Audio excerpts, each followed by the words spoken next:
اور جب آپ نے بتوں کو توڑا تو قوم برداشت نہ کر سکی. خود آپ کے چچا نے آپ کے خلاف مقدمہ دائر کرا، نمرود کے دربار میں حاضر کر لیے گئے. وہاں آپ نے جو اللہ کے رب ہونے پر دلائل پیش کرے، اس کا جواب نمرود نہ دے سکا، لاجواب ہوا.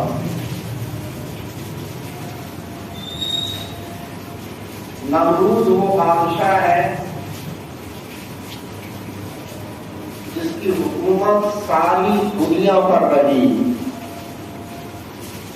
کچھ ایسے بادشاہ گزرے ہیں جن کی حکومت، جن کی سلطنت ساری دنیا پر رہی، ساری دنیا کی انہوں نے تسخیر کر دی، سارے انسانوں کو انہوں نے مسخر کر دیا. انہی میں ایک نام نمرود کا بھی آتا ہے. اصل میں نمرود کسی ایک فرد واحد کا نام نہیں ہے. نمرود ایک القابی لقب کے طور پر نام ہے. جسے فرعون کسی ایک فرد واحد کا نام نہیں تھا، بلکہ یہ لقبی نام تھا، القابی نام تھا.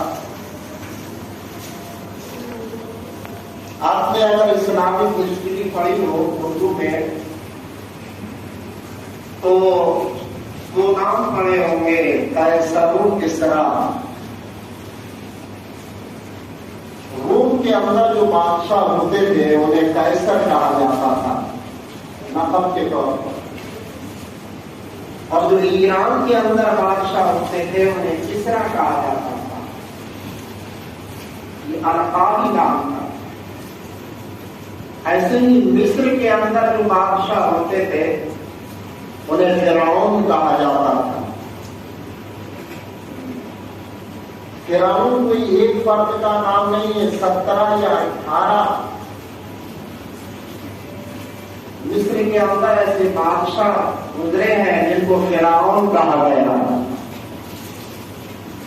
نمرود بھی کسی ایک فرد واحد کا نام نہیں، بہت سے زیادہ نمرود پیدا ہوئے. عراق میں جو بادشاہ ہوتے تھے انہیں نمرود کہا جاتا تھا. لیکن جس نمرود بادشاہ نے اللہ تعالی سے جنگ کرنا چاہی، جس نمرود نے خدائی کا دعویٰ کیا، اس نمرود کا ذکر قرآن پاک کے اندر ملتا ہے 30 پارے میں، 17ویں پارے میں. اور اس نمرود کا نام حقیقی نام نمرود نہیں تھا بلکہ کنعان تھا. پورب سے لے کر پچھم تک، شمال سے لے کر جنوب تک، جہاں جہاں انسانی آبادیاں تھیں وہاں اس کی حکومت کا سکہ چلا کرتا تھا. حضرات اہل سنت طاقتور اتنا کہ ہاتھی سے کشتی لڑا کرتا، شیر کو مسخر کر لیا کرتا. اتنی طاقت کا مالک تھا کہ اگر 1000 پہلوان اس کے سامنے کھڑے ہوتے تو سب کی تسخیر کرنے کے لیے اکیلا کافی تھا.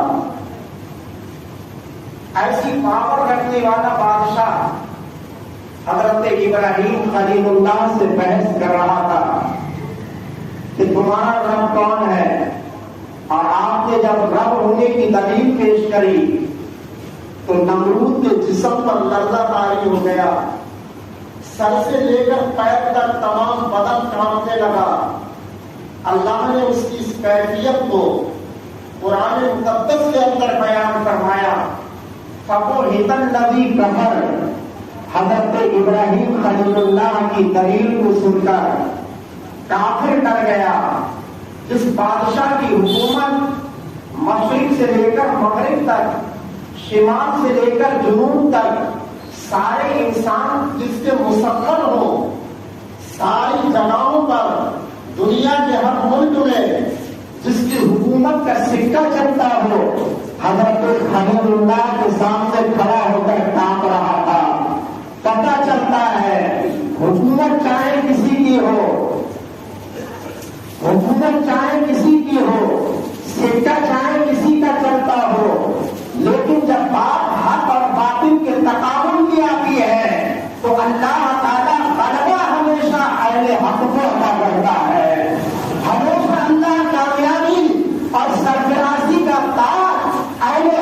کے سر پر سجا دیا کرتا ہے۔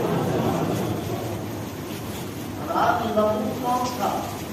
حضرت ملک الموت سے اللہ نے فرمایا، تھوڑی سی ہسٹری بیان کر دوں پھر آگے بات پڑھا۔ اللہ تعالیٰ نے حضرت ملک الموت سے فرمایا ہے، ملک الموت تم نے بہت سارے انسانوں کے روح کو قبض انصری سے جدا کیا، کیا کسی پر تمہیں رحم نہیں آیا؟ تو حضرت ملک الموت نے عرض کیا، مولا ہاں